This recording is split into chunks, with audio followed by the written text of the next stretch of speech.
Olá, tudo bem? Bom, você vai fazer prova discursiva para o município de Aparecida de Goiânia.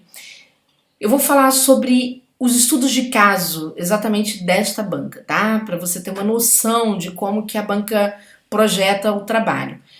Eu estou aqui com o edital aberto já na parte de conhecimentos específicos, né? Tá até aqui no auditor fiscal tributário. Mas os exemplos que eu vou dar, gente, qualquer pessoa de qualquer cargo pode acompanhar, porque vai entender a estrutura desses exemplos. Eu vou partir do auditor fiscal tributário e do auditor fiscal comum, porque são os cargos mais procurados, então há um interesse maior das pessoas, mas se você vai fazer para pedagogo, se você vai fazer para a área de saúde, não tem problema. A ideia de estruturação é a mesma e é isso que eu quero te explicar, tá? Bom, para quem não me conhece, meu nome é Júnia Andrade, eu sou professora de discursivas há mais de 20 anos, trabalho exatamente com concurso público, conheço praticamente todas as bancas que fazem concurso público e vou falar para você sobre a discursiva do Instituto Axis. Todas as dicas que eu der aqui, tome nota, porque com muita experiência são dicas que realmente vão te ajudar a ter uma boa noção de por onde começar, tá bom? Então vamos lá. Primeiro, eu tenho aqui o conteúdo programático, do auditor fiscal tributário, mas antes de eu falar desse conteúdo programático em si, eu vou falar para vocês sobre a prova discursiva. O que a banca cobra? Ora, vocês vão enfrentar uma prova discursiva que virá com estudo de caso, não é? E esse estudo de caso tem que ser respondido no limite entre 20 a 30 linhas. E você vai projetar a tua resposta com caneta esferográfica, seja azul ou preta. Eu recomendo sempre uma Bic de tamanho médio, tá, pessoal? Sempre. Nunca ponta fina. Por que não? Porque as provas são digitalizadas. Então tem gente que tem a letra muito levinha, não aperta tanto papel, não é? Tem aquela pegada mais leve. E aí aquele acento parece ponto. E tem correção gramatical. Aquela vírgula, aquele acento parece um pingo, aquela vírgula parece um ponto. Então use uma Bic transparente média. Nada de ponta grossa, porque ponta grossa também costuma manchar a prova discursiva e aí você pode ter problemas envolvendo rasuras, certo? Tem gente com prova que foi assim, anulada em função disso. Então a gente não pode dar esse tipo de azar não, tá? Então, a primeira questão. A segunda questão é o seguinte, a banca fala sobre o estudo de caso, mas se prepare para enfrentar uma banca que é muito objetiva na sua proposição. Como assim, professora? Muito objetiva. Não é uma banca, gente, que tem assim... quando você pensa em estudo de caso, você pensa sempre numa história fictícia. É isso que acontece com a maior parte das bancas. Se conta uma história envolvendo o João, que era contribuinte, aconteceu isso com ele, etc e tal. Nem sempre o Instituto Axis vai fazer isso. Mesmo quando conta história, as perguntas são muito diretas, são perguntas fáceis e perguntas muito objetivas. Às vezes, você não vai encontrar nem essa história. Às vezes a banca é muito direta mesmo. Mas, professora, se ela não produzir uma história fictícia, ela estaria indo contra o seu próprio edital? Não. Por quê? Porque um estudo de caso pressupõe a aplicação de um conhecimento técnico dentro de uma situação prática. Então a banca pode fazer uma pergunta técnica de forma bem direta e caberá a você fundamentar, dar o teu próprio recorte. E eu vou provar isso para você, com base no próprio edital da banca. Vem aqui comigo, quer ver, ó? Vou pegar aqui os critérios avaliativos da banca que você vai entender, não é? Sempre quando a gente estuda discursiva para concurso, a gente não pode perder critério avaliativo de vista, tá, pessoal? Então, por exemplo, aqui estão os critérios de todas as discursivas de quaisquer cargos, né, que estão aí solicitando esse tipo de prova. A banca vai atribuir 100 pontos. É possível tirar 100 pontos? Claro, sem dúvida alguma, desde que você bata todos os critérios. Então, eu vou começar de baixo para cima, chamado aspecto técnico. O que você tem aqui? A banca primeiro trabalha com atendimento à proposta. O que isso quer dizer? É uma banca que exige que você vá direto ao assunto. Toda vez que fala atendimento à proposta temática, a banca está falando sobre priorizar a objetividade e a precisão temática. Então, direto ao assunto, tá? Seleção e organização de argumentos consistentes que fundamentem a tese. Veja que aqui embaixo, junto com essa parte dos argumentos consistentes, a banca vai falar em apropriação produtiva e autoral do recorte temático. Isso quer dizer o quê? Quer dizer que ela não precisa te contar uma história, mas ela pode fazer uma pergunta sobre qualquer instituto jurídico da sua área ou instituto técnico e você criar a situação exemplificativa para ela, trazer o exemplo. Ou seja, você faz essa apropriação produtiva, entendeu? Você está desenvolvendo o caso, tá? É uma banca que gosta de um passo a passo, tanto que valoriza muito a progressão temática, tá vendo? Ó, ela gosta de valorizar a progressão temática e vai analisar essa valorização também nos aspectos textuais, quando ela vai falar sobre a construção da paragrafação e dos adequados conectivos, da série de elementos anafóricos. Por quê? O que é o elemento anafórico? É aquele elemento de recuperação. Ora, para você utilizar esse elemento, você precisa encurtar período, trabalhar com estruturas mais curtas, mais objetivas, porque aí você vai fazer a costurinha. Por exemplo, você vai de um período aqui de uma sentença X, tem um conteúdo escrito aqui, ponto. Você vai para um conteúdo Y. Quando você vai de X para Y, tem um Xzinho aqui que liga Y ao Xão. Existe um ponto de costura entre um período e outro. Ah, eu vou para um período Z. Ora, existe um ponto em Z que vai se ligar com Y. Então, é nisso que reside o elemento anafórico, é sempre o retorno, tá? E é isso que a banca vai observar. Então, quando a gente fala, né, a gente trabalha com a construção da discursiva, e a gente dá dicas nesse sentido, é alertando os candidatos que não adianta só estudar o conteúdo específico.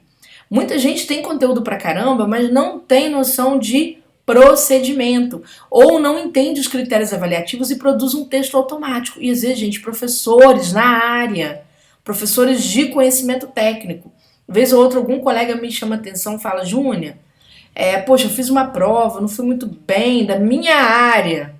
Aí quando eu olho, não é falta de conteúdo, é porque não prestou atenção aos critérios avaliativos, tá? Isso acontece bastante. Então vou te dar um exemplo, quer ver, ó? Vou puxar pra cá. Tá vendo esse tipo de pergunta aqui? Né? Tudo bem que é para a área fiscal. Como se caracteriza a competência tributária privativa, comum e residual? O pessoal da área de tributação sabe que assunto é esse? Assunto fácil, tá? E a banca faz isso mesmo, ela pega um assunto dentro da sua área, que é um assunto fácil.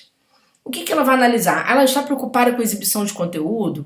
Ela sabe que você, João Pedro, Joana, Marcos, Aparecida, vocês sabem esse conteúdo, mas ela quer ver quem se expressa de uma forma bem republicana, ou seja, uma forma lenta, de uma forma exemplificativa, de uma forma conhecedora, né, do cartesianismo jurídico envolvido no assunto, não é? Então é isso que ela analisa. Ora, e ela vai aos poucos, ela sempre gosta de um texto que vá aos poucos. Então vou mostrar para vocês aqui por meio deste exemplo. Olha só, a banca está perguntando sobre tipos de competência tributária. Então, antes de você apresentar os tipos, é importante você esclarecer o conceito do cerne do assunto, que é o caso da competência tributária. Então vem aqui, ó, importa esclarecer preliminarmente que a competência tributária, né, previsto no artigo 145 da Constituição, é um poder concedido aos entes federativos por meio do qual eles estão autorizados a instituir, a modificar, a extinguir tributos. Ponto. E aí, quando você trabalha isso de um modo geral, quer dizer, você vai lá na origem, a origem do processo é constitucional ainda, depois é que você vai para a infraconstitucional, você vai para a doutrina, vai para a jurisprudência, né, no caso do pessoal do direito, você pode preparar o discurso. E aí você vai, por exemplo, destacar quais são essas competências, né, a privativa, a comum e a residual. Tá vendo? Você vai preparar o discurso para você atacar cada uma delas. Por isso que a banca analisa a paragrafação lá em aspecto, né, textual. Ela analisa a paragrafação. Por quê? Porque aqui você vai falar primeiro da competência privativa, que é a primeira que você apresentou, né? Da comum e da residual, né?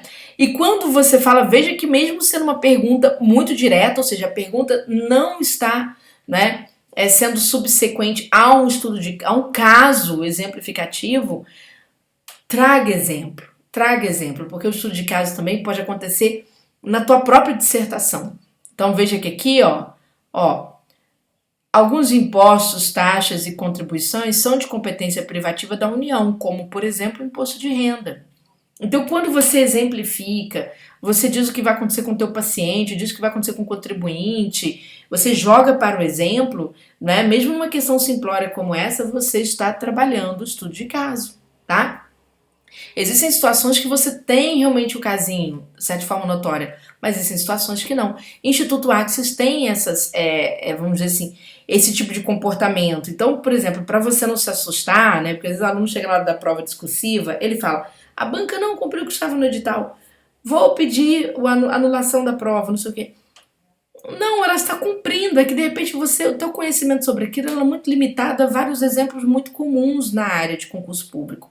Né? Porque quando se fala em estudo de caso, a cabeça do aluno são situações como essa aqui, ó.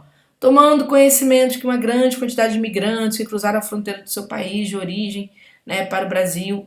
Oswaldo, dono de uma fazenda na região, resolve convidá-los para trabalhar em suas terras. Aí vem aqui uma situação de trabalho proibido, trabalho ilícito, para analisar. O pessoal do direito do trabalho, obviamente. Então, quer dizer, vai contar o casinho do Oswaldo, dos seus trabalhadores, né? E aí você vai aplicar esses exemplos aqui na construção da resposta de cada um desses itens. Claro, isso é o mais comum, mas eu falo para você, Instituto Axis costuma ser bem direto. Ah, o que, que a gente faz aqui no turma de redação concursos? Né? A gente treina as duas estruturas. Por quê? Porque você precisa saber lidar com questões que são muito diretas, que às vezes as pessoas acham que são questões fáceis. Ora, o conteúdo é fácil, a organização demanda uma boa redação, porque a banca vai analisar a progressão, e vai analisar a progressão, conforme eu falei com vocês, em dois critérios, né? Tanto no critério, olha só, de aspecto técnico, que tem a progressão temática aqui, quanto no critério, né, de uso de conectivos e elementos anafóricos, tá certo? O critério também é daquela costurinha da ida e da volta, tá? Profa, sobre os assuntos assim que são mais comuns de eu ter que estudar para essa prova que eu vou enfrentar. Ora, eu vou falar para os cargos mais concorridos, mas vocês vão aqui debaixo do meu vídeo, né, falando, comentando, professora, o que eu poderia recortar para tal área? Então, gente, havendo pedido expressivo, eu gravo o vídeo aqui para vocês e oriento também, tá? Então vamos lá, por exemplo, nós temos duas auditorias fiscais. Uma auditoria fiscal de caráter essencialmente tributário, né, e uma auditoria fiscal de caráter mais de polícia, né, de poder de polícia administrativo, que é o caráter de fiscalização, vistoria, o caráter do código de obras, edificações, o caráter do código de posturas, né, o comportamento do cidadão ali na cidade do contribuinte, etc. É claro, um assunto atravessa outro, atravessa. Por exemplo, o auditor fiscal comum, ele tem que entender, sim, de tributos municipais, ele tem que entender, ele não está livre disso. Por quê? Porque ele trabalha mais na parte operacional dessa questão toda, tá certo? Na parte dos procedimentos, principalmente, né? Agora, o auditor fiscal tributário, o que chama muita atenção, né, aqui vamos dizer assim, na vida dele? Os desafios da reforma tributária no Brasil. Gente, tem que saber isso aqui. Claro que a banca pode cobrar outros assuntos? Pode, ela pode cobrar, olha só, está em conhecimento específico. Ela pode cobrar alguma coisa envolvendo licitação? Pode. Licitação teve alteração normativa, né, recente, do 2021, é considerado recente. Ela pode cobrar improbidade administrativa? Sim. O concurso da Receita Federal não caiu nada sobre tributação, caiu improbidade administrativa na prova discursiva, no concurso para auditor da Receita Federal, tá? Então, eu acho que foi auditor mesmo. Muita atenção. A parte de auditoria costuma cobrar discursiva? Não muito, a gente praticamente não vê.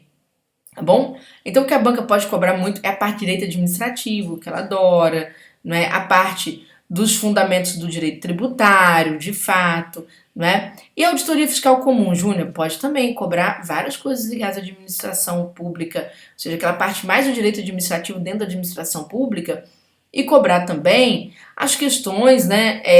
Vamos dizer assim, a começar do direito constitucional e direito penal, envolvendo a área também, ou tributária, ou a área de posturas, ou seja, a área, né, onde vai ser exercido ali o poder de polícia, que é o poder de fazer uma fiscalização em loco, uma vistoria, obviamente sim, tá, gente? Principalmente sobre irregularidades, que é o alvo de vocês, tá bom? Pessoal, então essas são as dicas. Se vocês gostaram, querem estudar conosco, embaixo desse vídeo tem nosso contato. Né? A gente tem curso para vários cargos, tá? Não só o pessoal da auditoria fiscal. Se quiserem mais dicas, comentem, tá bom? Que a gente vai falando, tá? Um beijo grande para todos vocês. Excelente temporada de preparação para o concurso.